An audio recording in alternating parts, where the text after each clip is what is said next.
O Apocalipse, o livro mais impressionante e radical da Bíblia. Um texto sagrado que profetiza o final dos tempos. Que segredos se escondem entre suas páginas? Quanto tempo de vida resta à espécie humana? A história tem um rumo, e esse final é iminente, porque já estamos na etapa da última dessas figuras. Ou seja, o fim da história já está próximo. Por que muitos mencionam que existe um lugar onde seus habitantes poderiam se salvar? Segundo vários especialistas, dos 7 selos que compõem o Apocalipse, 5 já foram abertos, e agora o 6º está prestes a se abrir, o que trará a destruição de grande parte da população mundial. O caso está aí, mas há 7 selos. Quem nos dirá o que vai acontecer? E todos choram. Mateus está sugerindo a possibilidade de que não haja tanto medo no final dos tempos. Um grupo de cientistas detectou na natureza novos sinais que anunciariam um desastre natural com um poder destrutivo capaz de provocar a extinção da espécie humana. O mundo acaba para dar lugar a outro mundo novo. Desde o princípio dos tempos, há relatos bíblicos em que Deus ameaça com destruição total. A Torre de Babel, as estátuas de sal, o dilúvio universal e depois, a mais aterrorizante de todas, o juízo final. A história tem que terminar para dar início a um mundo novo. O Apocalipse, o começo do fim.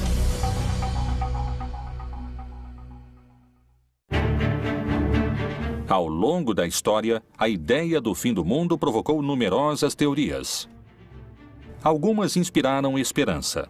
Outras até provocaram suicídios em massa. Várias reavivaram o histórico enfrentamento entre a fé e a ciência. Mas, de modo geral, todas previram um final que nunca chegou. No entanto, hoje, vários cientistas e estudiosos da Bíblia consideram a possibilidade de que o fim do mundo esteja próximo.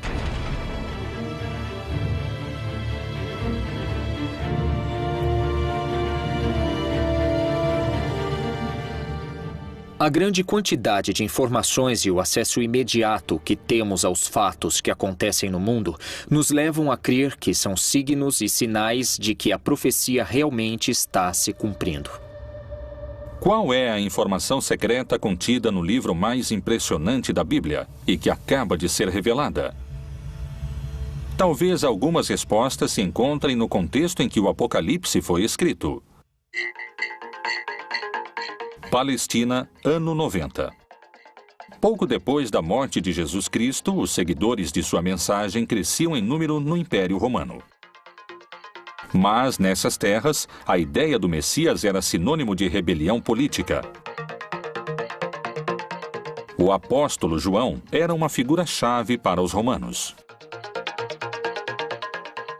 Ele descreve um império corrupto, assassino, perseguidor, que se opõe a essa verdade messiânica que eles interpretam. Então, ele vê esse mundo em estado de destruição. O livro do Apocalipse é uma fórmula literária em que, de alguma maneira, aqueles que o escreveram tentaram dar certa esperança às pessoas que estavam sofrendo uma perseguição. O autor do livro do Apocalipse se apresenta como um desterrado na ilha de Patmos e é geralmente identificado como o apóstolo João.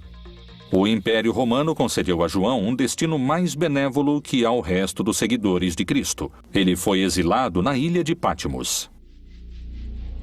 Lá, ele teve as supostas revelações divinas que plasmou naquele que se tornaria o livro mais controvertido da Bíblia, o Apocalipse. O livro do Apocalipse foi escrito pela Igreja no último momento do Novo Testamento, por volta do ano 100, e significa a revelação.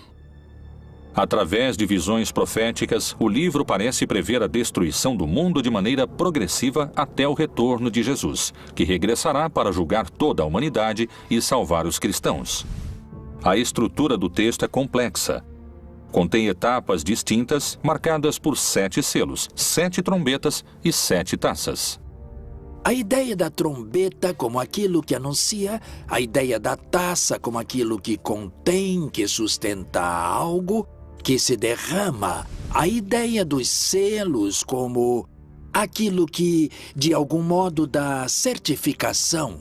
Os selos seriam acontecimentos que se deram de maneira constante ao longo de pelo menos 2000 anos. Existe a postura antiga, que considera que tudo anunciado no Apocalipse já aconteceu, e a postura futurista, que crê que está para acontecer. No entanto, creio que o Apocalipse é uma descrição de tudo que tem sucedido no que poderíamos chamar de período da igreja, ou seja, para os crentes, desde o momento em que Jesus parte até que ele retorne. Tudo isso é o Apocalipse. O fundamental é que existe um valor da história, um julgamento da história, e quem tem o livro nas mãos é precisamente o Senhor Jesus Cristo. É Ele quem pode julgar sobre o que ocorre na história. De diferentes maneiras fala-se de uma destruição paulatina do mundo e do ressurgimento do mundo em torno de um novo céu e de uma nova terra.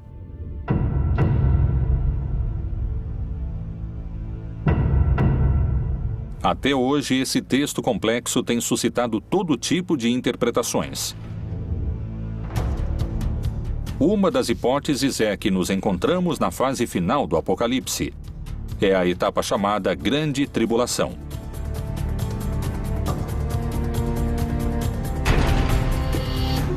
Esse período se caracteriza por um dado central: um personagem que chega depois de aberto o primeiro selo. Parei sobre a areia do mar e vi subir do mar uma besta que tinha 7 cabeças e 10 chifres. O que o Apocalipse diz é que então vai haver uma batalha em que o vencedor final será Cristo. Ele vai vencer o anticristo, a besta. Esta besta representa todo o poder contrário ao cristianismo. O primeiro selo é um cavaleiro branco que representaria os falsos cristos que vão se deixar enganar quando renunciam ao verdadeiro rei, que é Jesus. O texto narra que a besta tem tanto poder que vencerá todos que tentem enfrentá-la. Mas quem representaria a figura da besta? E quando acabarem seu testemunho, a besta que sobe do abismo travará guerra contra eles, e os vencerá e os matará. Através da história, esse personagem foi mudando em suas diferentes interpretações.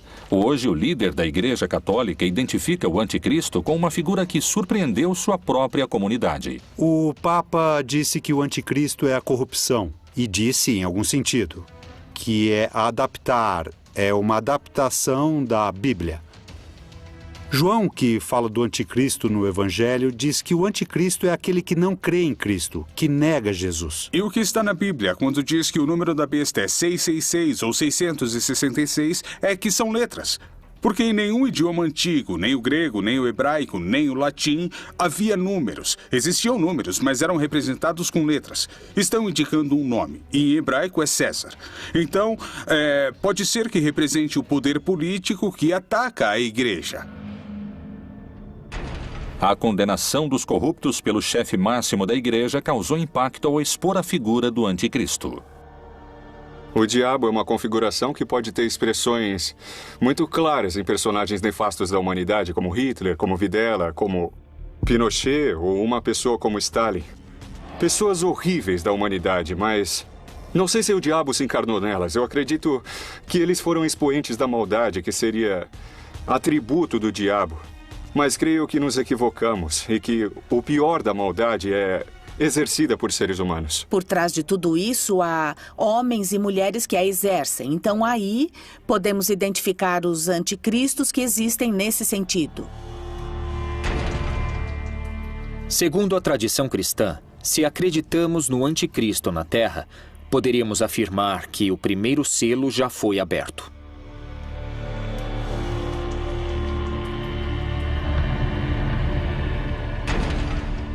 O segundo selo revela um cavalo vermelho, que significa a violência, a guerra, e que precisamente está descrevendo a guerra, a destruição da comunidade. O cavalo na América Latina, pelo menos no Cone Sul, era muito comum como meio de transporte. No Oriente Médio é muito mais restrito, há muito menos cavalos.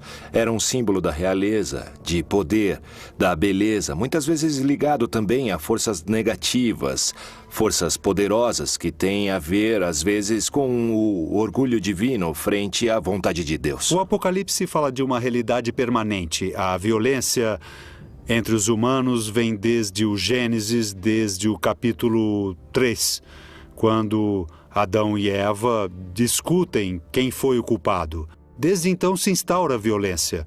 Não há época em que não exista violência entre os humanos, morte e destruição. Se levarmos em conta que as duas guerras mundiais do século XX fizeram mais de 80 milhões de vítimas, é evidente, não podemos deixar de concluir que o segundo selo já foi aberto. O terceiro selo trata da fome. Uma pessoa em cada 9, 13% da população mundial, passa fome, segundo dados do último relatório da ONU. Quando falamos do Cavaleiro da Fome, efetivamente podemos saber que no mundo sempre houve fome. Hoje temos 850 milhões de pessoas morrendo de fome no mundo. Mas a fome ameaçou o mundo. É um cavaleiro que cavalgou ao longo de toda a história de toda a humanidade. Cada novo selo é muito mais poderoso que o anterior e faz mais vítimas na Terra.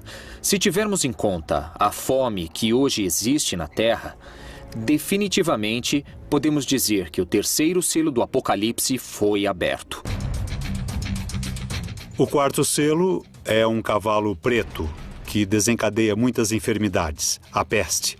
E é algo que também pelos meios de comunicação conhecemos globalmente. Sabemos bem o que está se dando com as epidemias, com as endemias no mundo todo, e certamente nos faz refletir que isso estava anunciado ou estava dito no Apocalipse.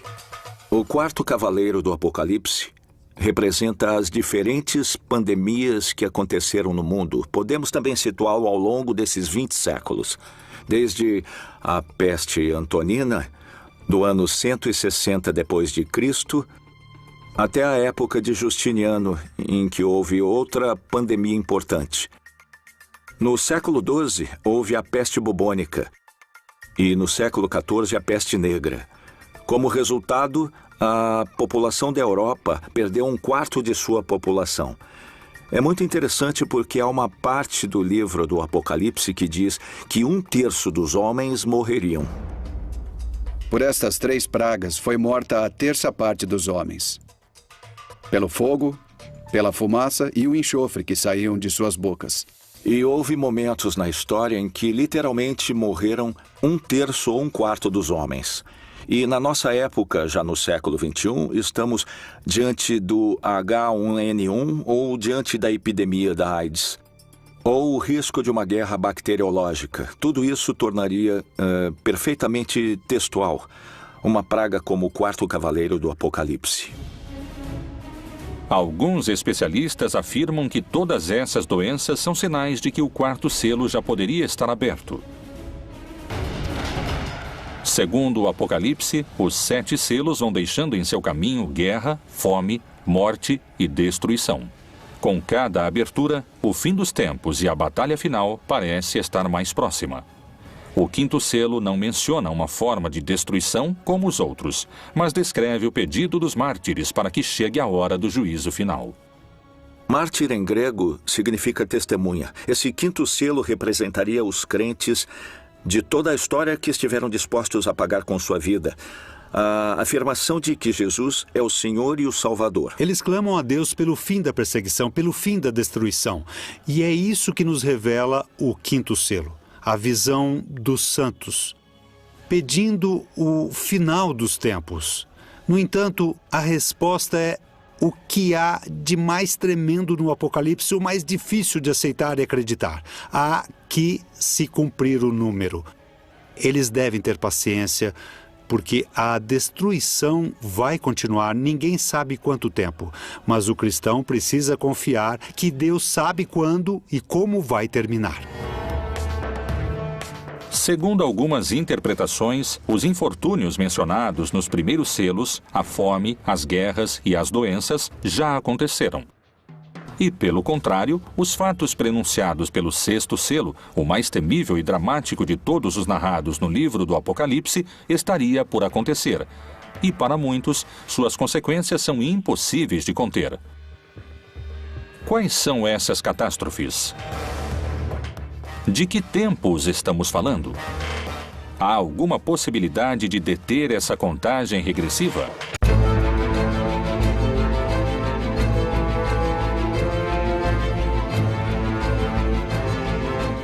O Apocalipse, o livro mais misterioso da Bíblia. Supõe-se que foi escrito pelo apóstolo João com símbolos e mensagens ocultos para não cair nas mãos dos romanos, que o teriam destruído. Não queriam que a palavra de Jesus e seu movimento contra o império prosperassem.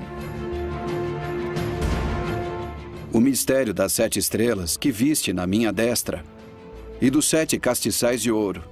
As 7 estrelas são os anjos das 7 igrejas, e os 7 castiçais que viste são as 7 igrejas. Quando João, no Apocalipse, fala das 7 taças, das 7 igrejas, das 7 luzes, está falando de tudo relacionado com os últimos tempos e está falando numa linguagem apocalíptica. A linguagem apocalíptica não tem nada de literal. Não se pode ler exatamente como está lá. É eufemística. Então, deve-se interpretá-la como sinais de difícil compreensão, como uma linguagem deliberadamente crítica. O número 7 representa um ciclo, assim como a semana. Se falamos das 7 igrejas ou dos 7 anjos, mas também pode ter aspecto negativo se falamos do dragão, que é o diabo com 7 cabeças, ou da grande Babilônia, que está sentada sobre 7 montes. João visualizou bestas, monstros e enormes catástrofes naturais que destruiriam o mundo. No entanto, também descreveu um lugar que será salvo. E eu, João, vi a santa cidade, a nova Jerusalém, que de Deus descia do céu, adereçada, como uma esposa ataviada para o seu marido. Portanto, a chave para entender o Apocalipse é ver na Nova Jerusalém o novo povo de Deus. Diz que é dourado ou que é de ouro, porque o ouro no Apocalipse representa o caráter de Deus. Os crentes no final estarão tão cheios de amor, uns pelos outros, tão cheios de amor a Deus, que isso é descrito como uma cidade dourada. O Apocalipse fala de uma nova Jerusalém. Quando o Apocalipse foi escrito, ou pelo menos quando foi editado, a cidade de Jerusalém já havia sido destruída. Estava em ruínas. Quem são esses eleitos mencionados no texto sagrado? Como é o povo que se salvaria do fim anunciado pelo Apocalipse? Poderia existir no mundo um lugar com essas características? Michoacán, México. A quase 700 quilômetros ao sul do Distrito Federal, na chamada Terra Quente do estado, encontra-se Nova Jerusalém. Essa localidade é ao mesmo tempo uma cidade e uma comunidade religiosa. Seus habitantes têm uma interpretação particular do Apocalipse. Aqui no México temos um estado que se chama Michoacán, onde um sacerdote, o padre Nabor, por volta de 1973, iniciou um movimento para que seus paroquianos fossem viver em comunidade. Em Nova Jerusalém há um povo muito crente que acredita que com suas rezas vão salvar o mundo.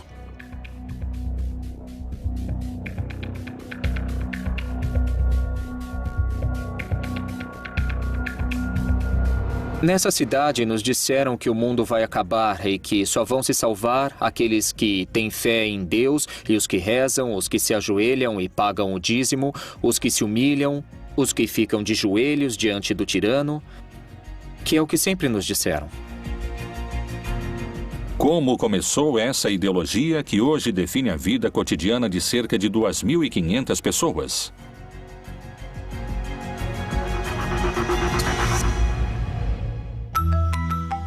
1973.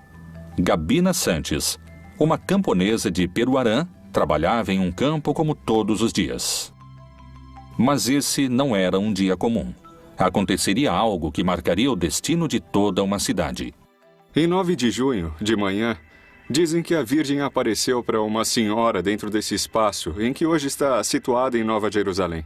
E que lhe deu uma mensagem. A mensagem era que ela dissesse ao mundo para fazer penitência e que tivessem fé no Santo Rosário, porque o mundo estava perdido, que a humanidade estava perdida. Até aquele momento. A construção da cidade aconteceu com a fé na aparição da Virgem. E depois começaram a vir, primeiramente, os habitantes vizinhos daqui. E nessas peregrinações, alguns resolveram morar aqui. A Virgem, quando pediu ou indicou como se formaria uma comunidade ou uma cidade, ela disse como queria a comunidade.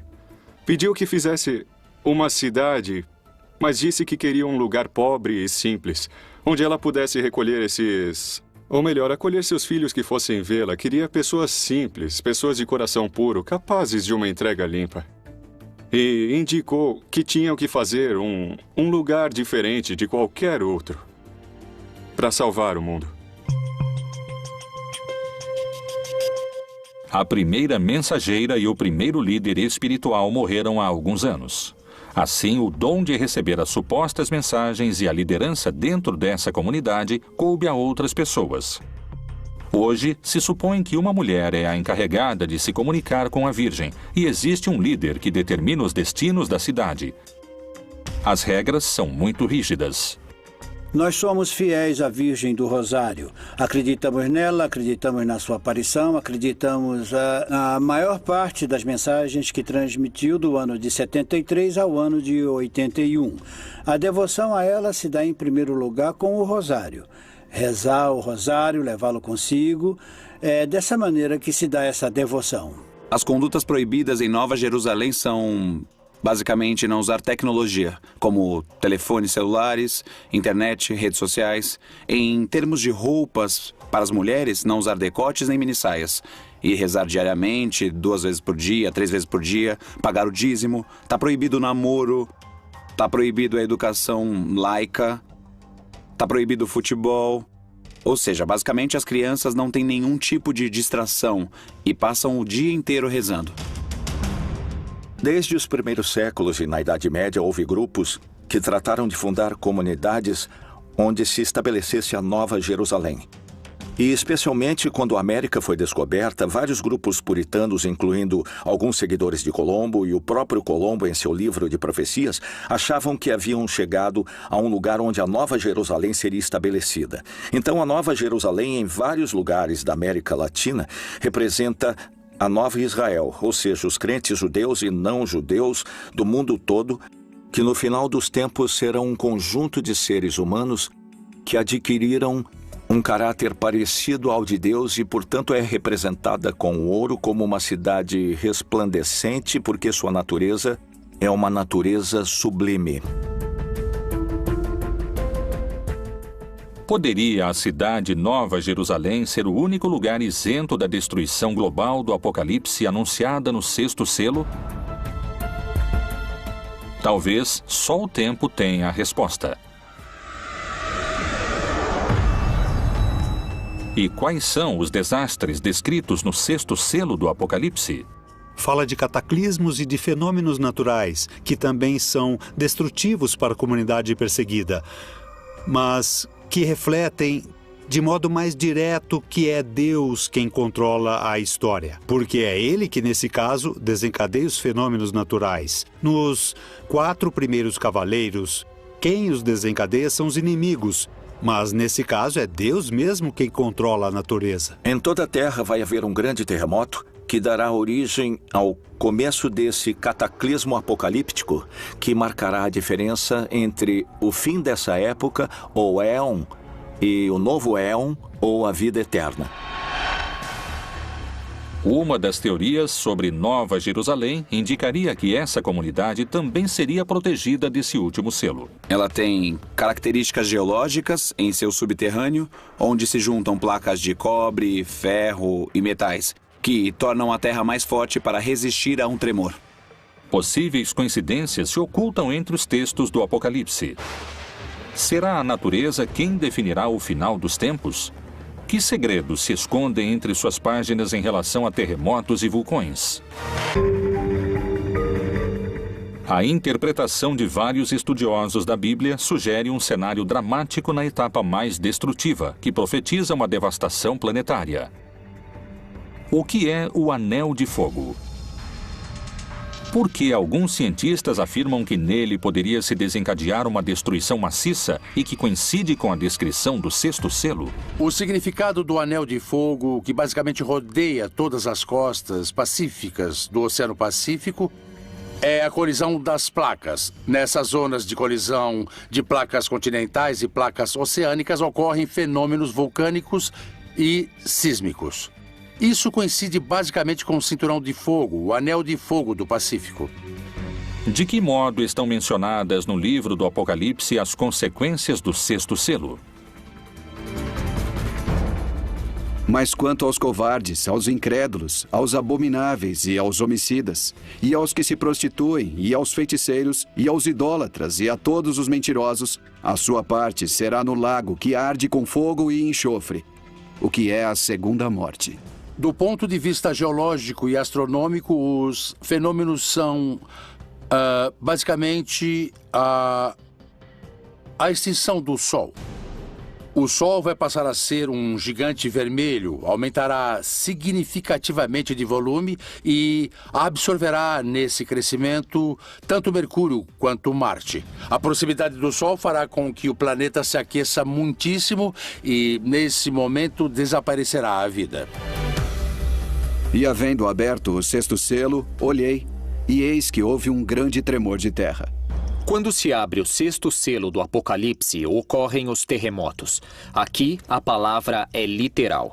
Não existe outra definição, nem explicação, nem nenhum tipo de erro de tradução.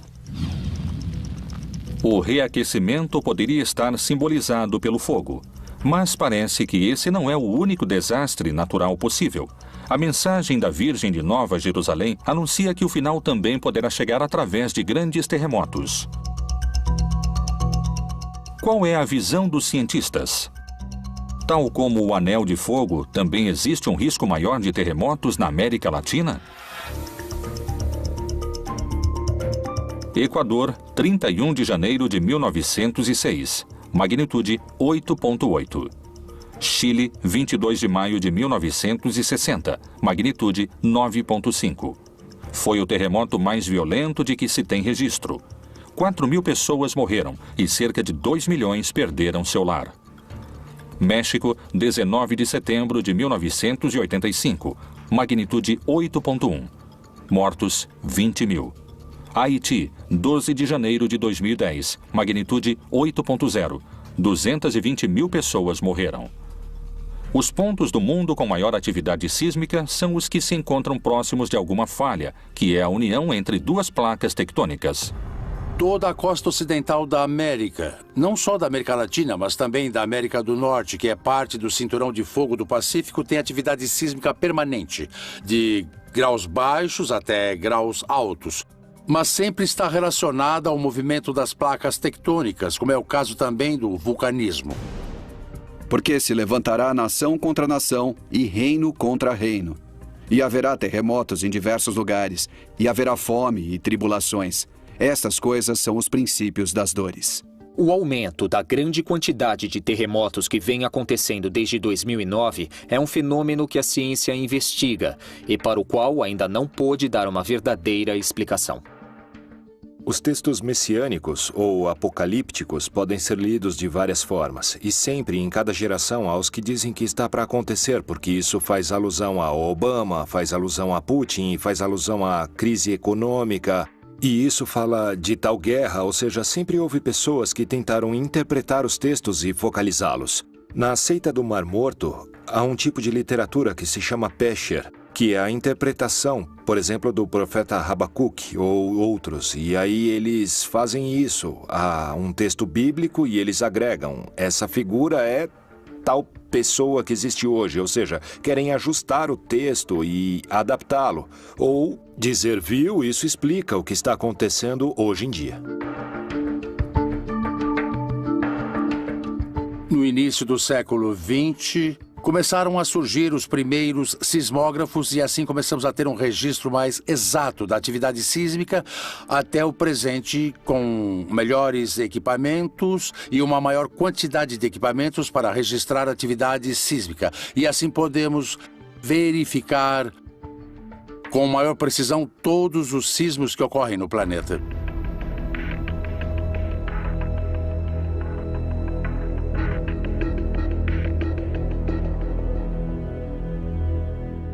O sexto selo do Apocalipse descreve um grande terremoto e também a ideia de que os céus se revolveram como se formando um rolo. Agora, é claro, toda a descrição desse selo é feita com as palavras da cosmogonia antiga. Os mais céticos afirmam que faltam muitos anos para o fim do mundo.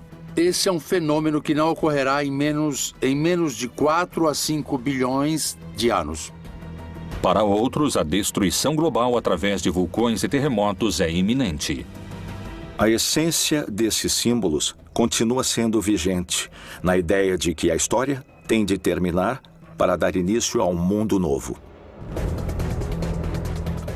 Vários intérpretes concordam com a análise de alguns cientistas. Vivemos em tempos apocalípticos e o fim do mundo pode começar a qualquer momento. Vamos assistir a um final do mundo dos tempos bastante forte e muito caótico. O sol, a lua, as estrelas vão cair. E Jesus irá se estabelecer na terra e vai separar os que o seguiram dos que não o seguiram. Qual é a evidência que confirmaria o possível retorno de Jesus antes do fim dos tempos? Talvez a resposta se encontre em outros livros da Bíblia.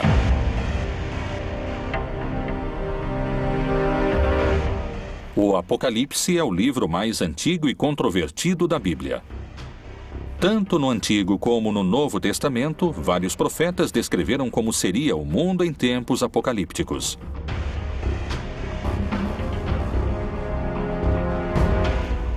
E este evangelho do reino será pregado em todo o mundo, em testemunho a todas as nações. E então virá o fim. No Evangelho de Mateus, nos capítulos 24 e 25, utiliza-se essa expressão literária para falar do final dos tempos, mas utilizando o personagem de Jesus. Mas o interessante do Apocalipse é que matam os que não creem, os que não seguem Jesus, os que não foram fiéis a Jesus. O povo cristão não deveria ter medo de ler o Apocalipse, porque é para aqueles que não foram fiéis a Jesus. Se eu fui fiel a Jesus, estarei do lado daqueles que irão se salvar.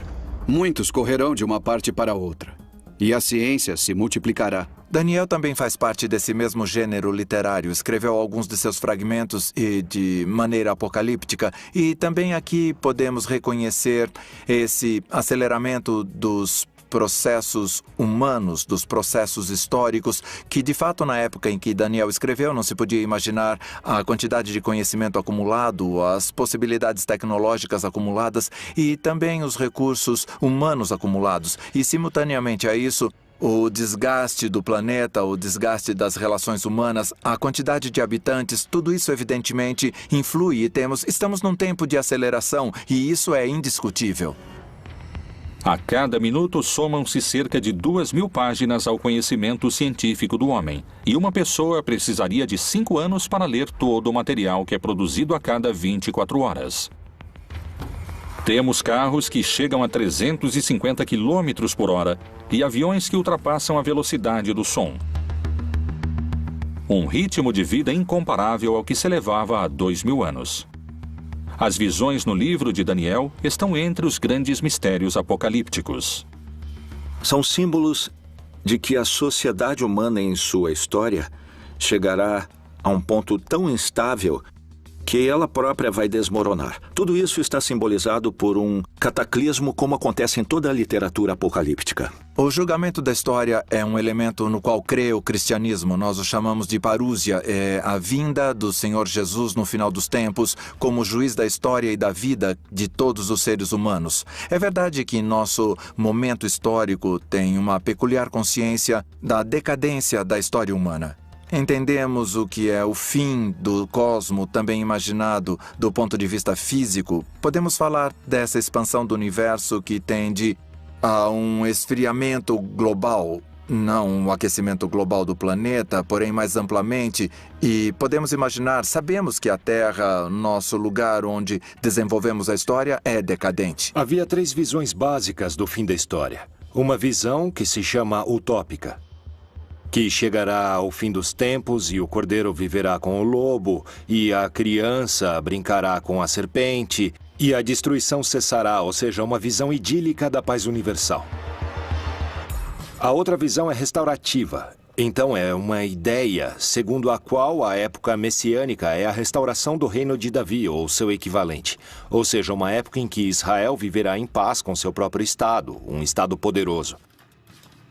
A terceira visão é que é uma visão catastrófica. Crê que antes do final da história e da paz, haverá uma época terrível de guerras, de lutas, que tem um valor simbólico no mundo ocidental, o Armagedon, que usa como término da luta final. Mas em hebraico é Armegido, o Monte Megido, um lugar que fica ao norte de Israel. Pode-se estar no meio do Armagedon e ver esse lugar, que é uma cidade que teve uma grande história na época bíblica, a cidade de Megido. Então, nessa visão, antes que venha o bem e a paz, haverá uma época terrível de sofrimento, de guerra, de lutas. Além da referência precisa no 6º selo, há outra citação bíblica que menciona luas de sangue como um sinal do fim. O sol se converterá em trevas e a lua em sangue, antes de chegar o grande e glorioso dia do Senhor. Lucas, no livro dos Atos dos Apóstolos, fala de uma lua vermelha. No entanto, se refere ao Antigo Testamento, algo que está anunciado no Antigo Testamento.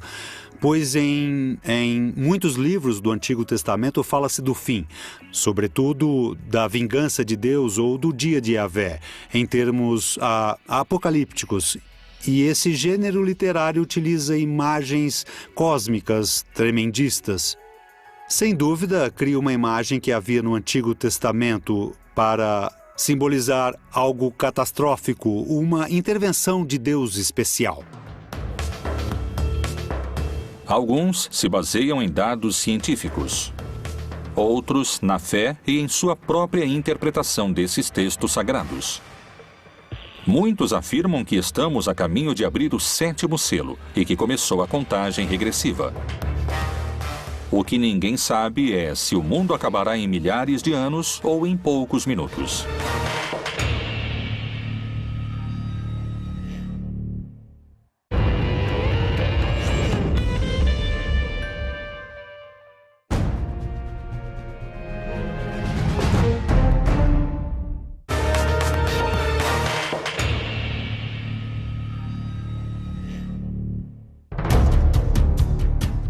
As profecias apocalípticas têm um espaço próprio no livro mais importante da história, a Bíblia. Depois das catástrofes do 6º selo, o texto descreve a abertura do 7º, em que 7 anjos tocarão 7 trombetas e 7 taças serão derramadas. Esse selo anuncia o fim dos tempos e a batalha final. E vi outro grande e admirável sinal no céu. 7 anjos que tinham as 7 últimas pragas, porque nelas é consumada a ira de Deus. Na verdade, o 7º selo supõe o fim da história, o fim das perseguições, o triunfo dos eleitos, a derrota dos malvados, da besta, do dragão, etc. O Apocalipse também mostrou ao longo de todo o texto que quem comanda a história é Deus, que ele inclusive permite aos maus e aos cataclismos atingirem os eleitos. E finalmente o sétimo selo revela o triunfo divino, a instauração do reino de Deus no mundo. O dia final será precedido de uma batalha entre um anticristo e Deus ou o bem. O que o texto está dizendo é que há um momento final da história em que o bem vence, e vence de uma maneira definitiva, e que Jesus, que venceu a morte, voltará numa manifestação gloriosa. Isso se chama parúzia, a segunda vinda de Jesus. É um dia de júbilo, de vitória para aqueles que creem em Jesus. O texto diz que esses horrores vão terminar e que haverá um juízo final no qual serão castigados todos os opressores, ou seja, todos aqueles que nos fazem sofrer e que finalmente serão castigados porque finalmente triunfará a libertação.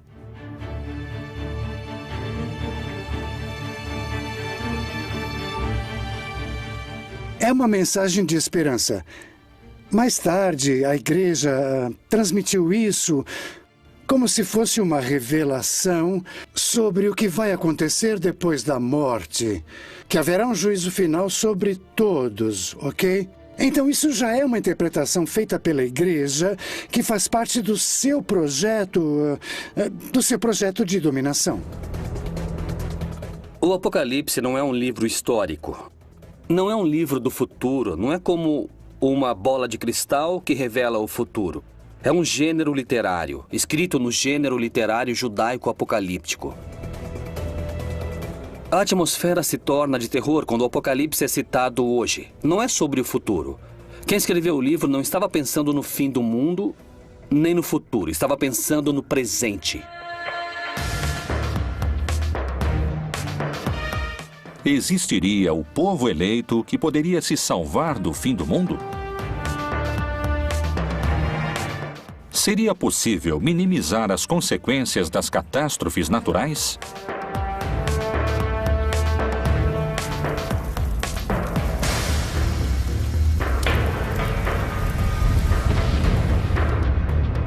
Se as interpretações recentes estiverem corretas, estaríamos em contagem regressiva?